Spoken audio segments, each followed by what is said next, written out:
Triomphe Congo TV est une chaîne d'analyse politique, économique, sociale et culturelle. Congolais de partout, aimez votre chaîne, abonnez-vous, likez et activez la notification. Vous voulez la bonne information?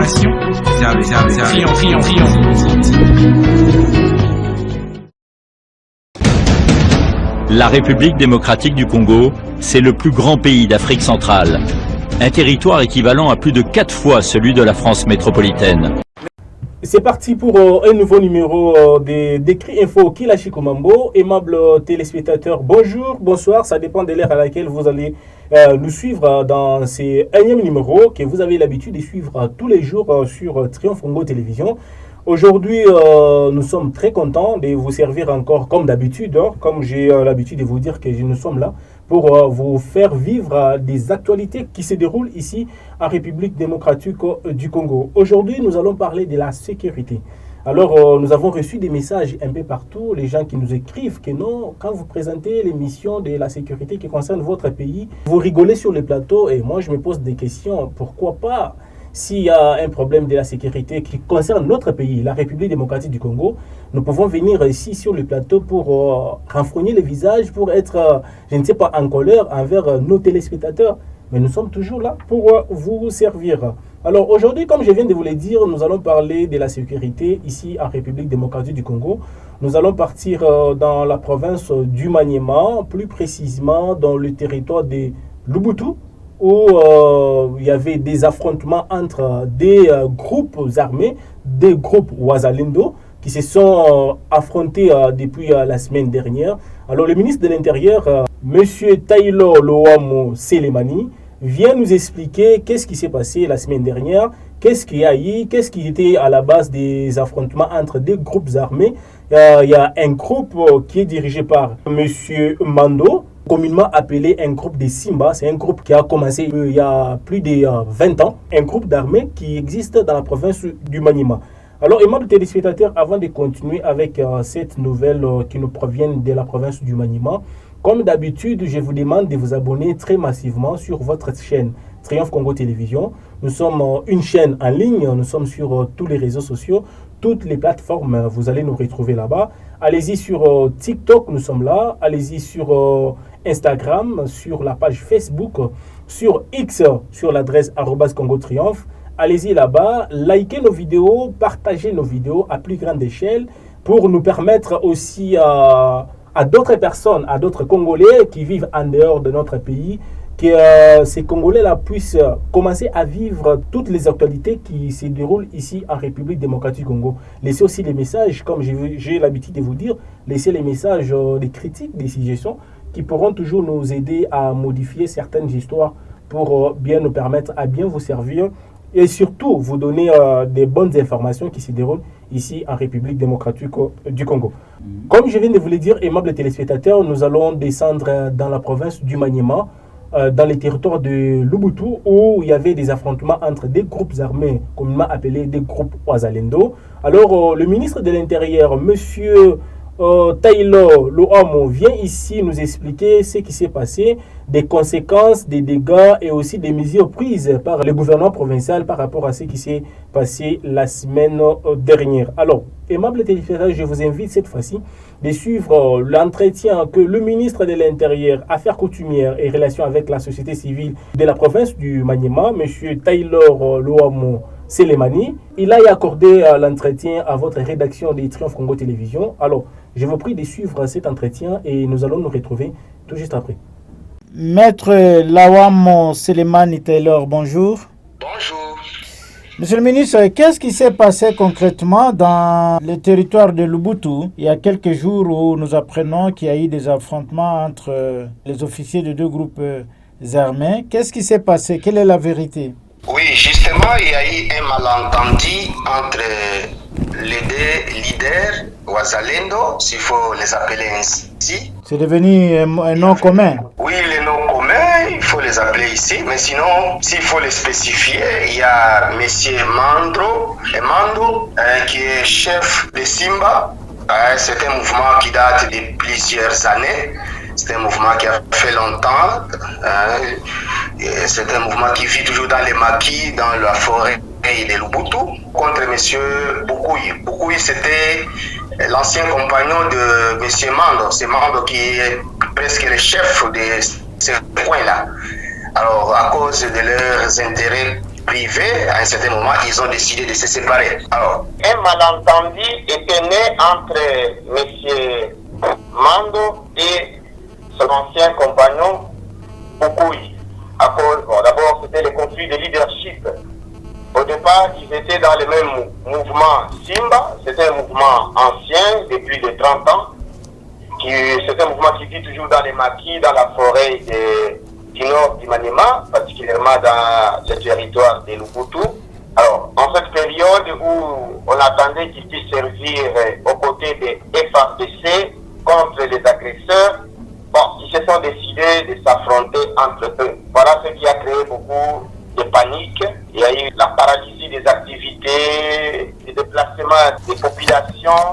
Oui. C'est ce que nous déplorons au plus haut niveau. Oui, maintenant vous dites que ce sont les groupes de Simba qui sont plus réputés dans les carrières d'or, hein, du côté de Lubuntu, Punya et consorts. Maintenant, qu'est-ce qu'il y a eu comme dégâts, comme conséquence de tout ça? Les dégâts en termes de pertes humaines, on n'a pas enregistré, s'il faut le dire ainsi, sauf qu'il y a eu paralysie des activités, panique des populations, surtout que ce territoire est limitrophe au territoire de Walikale. En cette période, Walikale était menacé par le M23. Alors cela a perturbé vraiment le bon fonctionnement des activités. Ce que nous avons vraiment déploré au niveau de la province en cette période où on ne pouvait pas s'entendre, que les citoyens congolais puissent s'affronter au lieu d'orienter leurs affrontements contre notre agresseur. Et qu'a fait le gouvernement provincial, surtout le ministère provincial? Ici, tout de suite là, c'était déployé. Nous avons demandé aux membres du comité local de sécurité de prendre des dispositions qui s'imposent pour faire cesser cette aventure inacceptable. Et cela a été suivi par tous deux. Et à la même occasion, nous avons demandé qu'il y ait une conciliation. Le gouverneur de province, son excellence Moussa Kabouankou Moïse, m'a instruit de pouvoir suivre attentivement cette situation. Et Dieu merci, nous avons réussi à travers nos autorités locales à les concilier. Ils se sont demandé pardon, ce que nous avons vraiment encouragé. Oui, comme on le sait toujours, hein, les groupes Simba sont trop actifs depuis bien longtemps. Et aussi comme il y a eu le groupe de Bokouyi. Mais maintenant, quelle est la situation exacte qu'on peut retenir à Lubuntu?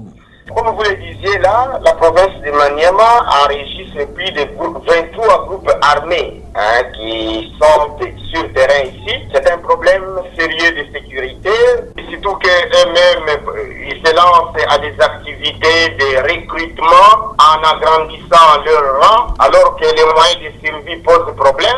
Et des fois, ils érigent des barrières illégales et parfois payantes. Et dans tout ça, vous cautionnez, vous, en tant qu'autorité locale? D'ailleurs, nous, autorités, on ne cautionne pas. Il y a un arrêté signé par le gouverneur de province supprimant plusieurs barrières parce qu'à l'époque, lorsque le gouvernement provincial actuel était investi, on avait fait état de plus de 200 barrières qui existaient. Mais avec l'arrêté de l'autorité provinciale, on a réduit de plus de 200 à 54 barrières au caractère sécuritaire. Mais profitant de cette occasion, des troubles qu'il y a actuellement, les problèmes de l'insécurité, à un certain moment, on a pensé que c'est pour des raisons de renforcement de la sécurité que d'autres barrières pourraient être justifiées. Mais contre toute attente, il y a deux frères comme Mando et Bokouyi qui ont causé cette inquiétude sur le terrain. Mais sinon, la situation a été maîtrisée. Pour terminer, Monsieur le ministre, pensez-vous que le groupe d'autodéfense Simba et les groupes de Bokouyi font la loi là-bas? Est-ce que ne trouvez-vous pas qu'à la longue, ça sera difficile que vous, en tant que ministre et surtout le gouvernement provincial, puissent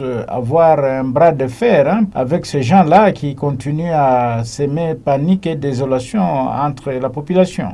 Nous disons disons que, bon, justement, on peut dire qu'ils font la loi, mais ils ne sont pas à l'abri des poursuites. Nous avons instruit à l'auditeur supérieur d'ouvrir un dossier judiciaire contre tous les anarchistes, ce qui est en train d'être fait, et nous leur avons dit que celui qui enfreint à la loi, il va répondre des conséquences y afférentes. Donc, c'est vouloir vous dire que le gouvernement provincial est en train de se mettre en suivant attentivement la situation. La première étape était celle de les concilier parce que ce sont des patriotes, parce que ce sont des audacieux qui ont accepté de servir du côté de FRDC et qu'on ne pouvait pas accepter qu'on puisse aller à l'encontre de la loi. Donc, ils nous ont rassuré à leur tour qu'ils vont s'amender et ils vont se remettre, surtout que nous sommes dans un état de droit. Alors, Monsieur le ministre, Maître Lohamo Selemani Taylor, avez-vous autre chose à ajouter que nous n'avons pas abordé dans cet entretien? Oui, le mot à ajouter, c'est de demander à tous les groupes armés, à tous les Ouazalènes, s'il faut les appeler ainsi, qui servent aux côtés de FRDC, de suivre les normes de la République, les normes juridiques de la République. Et qu'il n'y a personne qui est au-dessus de la loi, il n'y a personne qui peut se permettre de tuer, de violer ou de prendre le bien des particuliers. Et que quiconque oserait compromettre la vision du chef de l'État se verra sanctionné conformément au texte de la République. Voilà, aimables téléspectateurs, c'était la maître Lohamo Selemani Taylor, qui est le ministre de l'Intérieur de la province du Maniema. Maître Lohamo Selemani Taylor, Triomphe Congo Télévision vous dit merci. C'est à moi de vous remercier davantage. Des retours sur ces plateaux, aimables téléspectateurs, ici de signaler que dans la province du Maniema, il y a plus de 23 groupes armés qui sèment des troubles et désolations dans la population. Alors vous avez bien compris les explications du ministre de l'Intérieur. Nous espérons que toutes les mesures prises par les gouvernements provinciaux, la population qui vit dans la province du Maniema sera soulagée, sera à l'aise et sera dans ses préoccupations comme d'habitude. Merci à toutes et à tous pour votre attention soutenue à ces numéros que j'ai le réel plaisir de vous les présenter.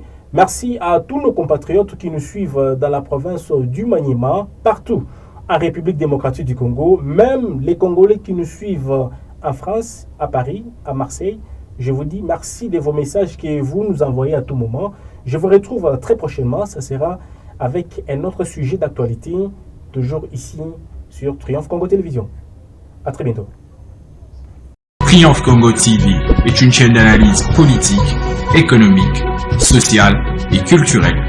Congolais de partout, aimez votre chaîne, abonnez-vous, likez et activez la notification. Vous voulez la bonne information? Triomphe.